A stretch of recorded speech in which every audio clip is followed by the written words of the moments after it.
Everyone, welcome back to my channel Sasha talks. మీరు కనుక first time నా channel చూస్తున్నట్టయితే please like, share and subscribe చేసుకోండి. నేనైతే ఇక్కడ చికెన్ పులావ్ చేస్తున్నాను అనమాట. రైస్ కుక్కర్లో చేస్తున్నాను అనమాట చికెన్ పులావ్. ఊరికే చికెన్ కర్రీ కాకుండా అప్పుడప్పుడు ఇలా పులావ్ చేసుకొని తినండి. ఈజీగా అండ్ టేస్టీగా కూడా అయిపోతుంది. చికెన్ పులావ్ కోసం నేను ఇక్కడ 1 కప్ ఆఫ్ పుదీనా, కొత్తిమీర, ఆల్ స్పైసెస్ తీసుకున్నాను అండ్ 2 ఆనియన్స్ తీసుకున్నాను, 4 పచ్చిమిర్చి తీసుకున్నాను అండ్ 1 లెమన్ తీసుకున్నాను. కావాలంటే 2 లెమన్స్ కూడా వేసుకోండి. 3/4 kg చికెన్కి నేను 2 స్పూన్స్ సాల్ట్ వేసాను.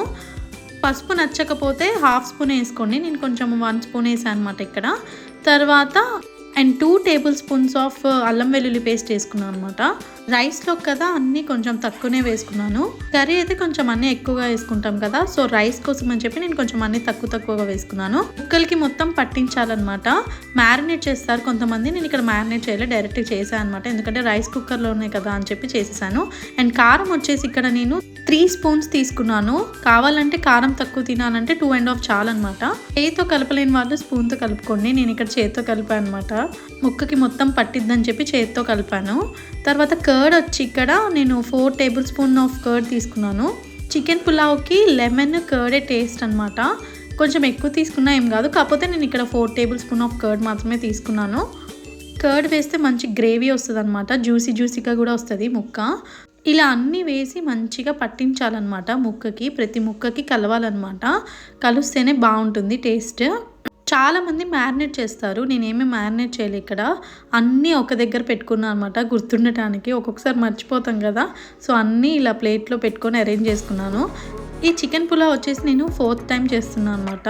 కుదురుతుంది మంచిగానే అని చెప్పి చేస్తున్నాను. రైస్ కుక్కర్ కాకపోతే నార్మల్గా కూడా వండుకోవచ్చు అనమాట, అలాగూ టేస్ట్ బాగుంటుంది. నేను ఈజీగా తొందరగా అయిపోవాలని చెప్పి రైస్ కుక్కర్లో వండాను. స్పైసెస్ వచ్చేసరికి నేను ఇక్కడ దాల్చిన చెక్క, షాజీరా, బిర్యానీ ఆకు, ఒక 3 ఇలాచి అండ్ ఒక 5 to 6 లవంగాలు వేసాను. ఒక 2 అనాస పువ్వు వేసుకున్నాను. ఇంతకంటే ఎక్కువ స్పైసెస్ వేయాలన్నమాట. చికెన్ కర్రీకి ఎంత వేసుకుంటామో అంత ఆయిల్ వేసేయండి.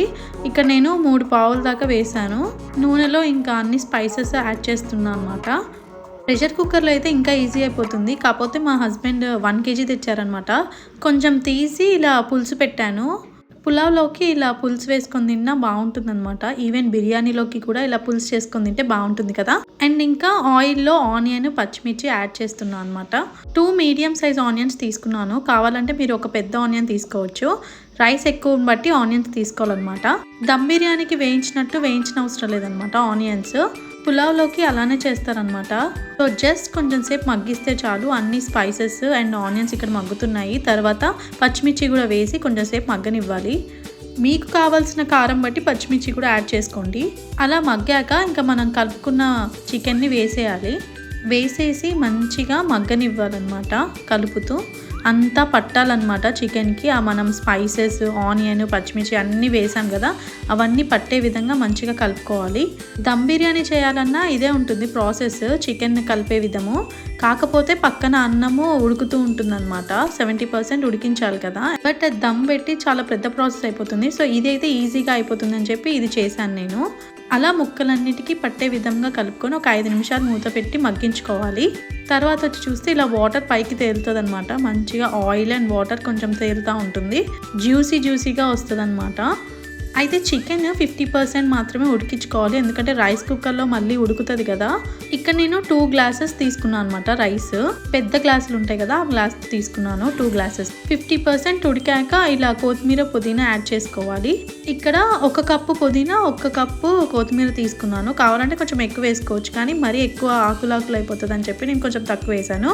ఈ ఆకులు లాస్ట్కి ఎందుకు వేసా అంటే ఈజీగా మగ్గిపోతాయి కదా, అండ్ రైస్లో కూడా ఈ ఫ్లేవర్ మంచిగా వస్తుంది లాస్ట్లో వేస్తే. ఈ పుదీనా, కొత్తిమీర వేసిన తర్వాత కూడా కొంచెంసేపు మగ్గనిచ్చుకోవాలి. మగ్గించాక ఇంకా స్టవ్ ఆఫ్ చేసుకోవచ్చు. పుదీనా, కొత్తిమీర కూడా మంచిగా ముక్కలకి పట్టాలన్నమాట, అలా కలుపుకోవాలి. అండ్ లెమన్ కూడా పిండుకోవచ్చు లాస్ట్కి, ముందే పిండకూడదు అనమాట, లెమన్ చేదొస్తుంది. అండ్ ఇక్కడ ఫైనల్గా నేను రైస్ కుక్కర్ ఆన్ చేసి ఇంకా చికెన్ మొత్తం వేసేసాను అనమాట. మీరు బియ్యానికి ఎంత పోసుకుంటారో కొంచెం తక్కువే పోసుకోండి, ఎందుకంటే ఆల్రెడీ చికెన్లో ఇలా వాటరీ వచ్చి ఉంటాయి కదా, సో దానివల్ల కొంచెం మెత్తగా అవుతుంది. కొంచెం చూసుకొని వేసుకోవాలి వాటర్ అనేది. మీరు కనుక బాస్మతి రైస్తో చేస్తున్నట్టయితే ముందే నానబెట్టుకోండి. ఇక నేను నార్మల్ రైస్తో చేస్తున్నాను కాబట్టి కర్రీ అయిపోయిన తర్వాత స్విచ్ ఆన్ చేశాను అనమాట రైస్ కుక్కర్ అనేది. అదే ప్రెషర్ కుక్కర్లో అయితే డైరెక్ట్గా పెట్టేయచ్చు. 3 విజిల్స్ రాగానే తీసేయచ్చు అనమాట. ఇంకా చికెన్ కొంచెం ఎక్కువ ఉంది కదా అని చెప్పి నేను రైస్ కుక్కర్లో చేశాను. రైస్ కుక్కర్లో ఈ విధంగా మొత్తం కలిసిపోయిందనమాట. చికెన్ తక్కువ రైస్ ఎక్కువ ఉంటే బాగోదనమాట. సో చికెన్ కొంచెం ఎక్కువ ఉన్నా పర్వాలేదు. నేను కర్రీ అయిపోయిన తర్వాత 1/2 లెమన్ పిండాను. తర్వాత ఇప్పుడు ఒక 1/2 లెమన్ పిండుతున్నాను అనమాట. కావాలంటే ఒక 2 లెమన్స్ కూడా పిండుకోవచ్చు. అండ్ ఫైనల్గా నేను ఇక్కడ నెయ్యి వేస్తున్నాను. 1 స్పూన్ ఆఫ్ నెయ్యి వేసుకున్నాను. ఇంకొంచెం కూడా వేయచ్చు కానీ నేను 1 స్పూన్ చాలు అని చెప్పి వేశాను. మీరు నాలాగే బిర్యానీ చేస్తున్నప్పుడు ఇలా మధ్య మధ్యలో వెళ్ళి చూస్తూ ఉంటారా? నేనైతే అలానే చూస్తూ ఉంటారు. ఎలా వచ్చిందా ఏంటా అని చెప్పి భయంగా చూస్తుంటాను. తర్వాత ఫైనల్గా అయితే ఇలా వచ్చింది. సో వేడిగా చికెన్ పులావ్ రెడీ అయిపోయిందనమాట. చికెన్ పులావ్లో ఆ చికెన్ కర్రీ వేసుకొని తింటే ఇంకా చాలా బాగుందనమాట. సో మా సండే ఈ విధంగా గడిచిపోయింది. అండ్ మీ సండే ఎలా గడిచిందో నాకు కమెంట్ సెక్షన్. అలా సన్ ఆఫ్ సత్యమూర్తి మూవీ చూసుకుంటూ ఫుడ్ని ఎంజాయ్ చేసామన్నమాట. Thank you for watching. Please subscribe చేసుకోండి. బాయ్.